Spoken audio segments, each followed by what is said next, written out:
All right, information search. Okay, so now what we're starting to look at is we've gone through understanding that people need things. They've decided they wanted a product, or they've got, well, it's not even they've got to that point at this point. What they're really looking at, helps if you spell right, don't get that wrong, it'll upset your customers. Okay, so what we're starting to think about there is we're starting to think about, well, now they've identified they have a need, how are they going to go about satisfying it? And the first thing they do is obviously use mental recall. They have that internal search for information, all right? So that's the first thing they're going to do, is the internal. Okay, they're going to rack their mind and think, have I seen something that solves this in the past? What was it? How did I do it? You know, they see a problem, they might have experienced that problem before, and they use their experience and their judgment. So they retrieve knowledge from their memory. Okay, so that's the first thing you're going to do. You know, rack their brain. Hey man, how did you do it last time? What did you do last time? What worked? Okay, very simple. That's the first thing you're going to do.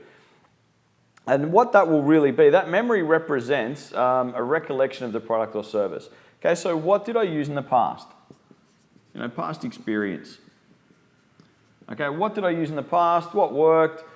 Did I see an ad for that? Oh yeah, I know what to do. I saw a commercial the other day that had, you know, the magic widget that fixes that problem. And yeah, I saw that on TV. I'll go get that. Okay, so they know where a quick solution is. They're going to go to the first thing they understand, the first thing they know. You know, particularly if it's a quick thing I need now, they're going to go to the first solution, the easiest one they can get a hold of. They're not necessarily going to have this long, you know, drawn out process. And then if they can't do that, then it's going to turn into a bit of an external search. Okay, this is where they jump on Google and start trying to find that answer. Okay, if they can't retrieve enough info, then they're actually going to use some sort of technique or method, or some sort of technical thing to help them get across that information gap. Okay, they're going to start looking it up. They can't recall from memory. They're going to start to look around at what's going on. And when we're talking about external search, that's when we're talking about, you know, it could also be from family, you know, friends, you know, it could be peers. Okay, and what we're talking about there is, you know, just get on the phone and call a friend. You know, in, you know, my child's case, it's, hey dad. You know, they're doing whatever they need to do to ask you, hey, how do I do it? They're doing that easy, ask a mate, hey, have you done this before? Yep, cool, you've got that? Yeah, that's what we use, all right, great. Okay, and that's what they're starting to do. They're starting to ask other people, and then they might also ask the marketplace. So they might be jumping on, once again, internet forums. They could be jumping on all sorts of places to go and try and find an answer to the problem.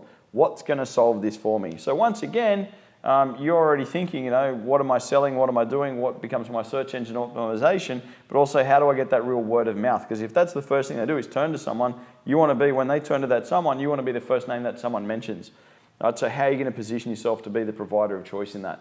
Okay, so an external search is usually conducted when a person who has no prior knowledge about a product seeks information from personal sources, or, you know, from public sources, you know, or market-dominated sources.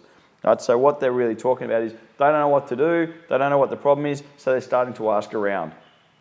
Okay, can also be a passive search. It doesn't have to be them really active. You know, they happen to watch a TV show. You know, you get these TV shows, they're on, you know, how to improve your house, etc. They're bored on a Friday night, they're watching that, they're watching cooking shows, they're watching MasterChef, they're watching all those things, and you watch MasterChef, you see heaps of product placement.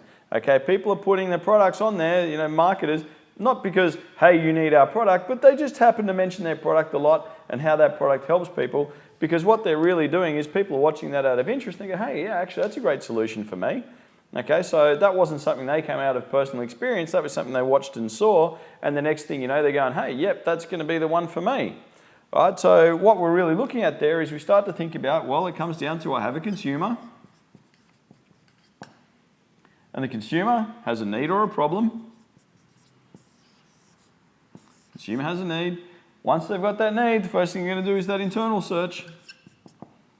Once that's conducted, then they'll go external.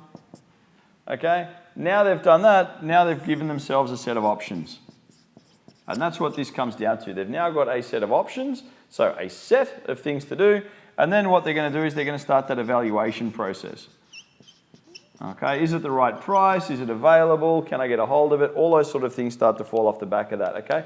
So it's a bit of a flow chart about how that's going to work. So we need to think, that's what's going to happen. Got a consumer who had a need, or the needs come up, you know, I need to be able to cook. They were watching MasterChef, they've already learnt about it. Yay, I'm away. or they've started to filter in, external information. They've either used it in the past, or they've seen it on TV and they're going to start having a bit of a look more at it. That's going to give them a limited set of options. From the limited set of options, they're going to start evaluating, well, what are their different alternatives, okay? And that's what we're going to look at next. But for right now, just thinking about that information search and the way they're going to go about and the priority of how they're going to get information. Great.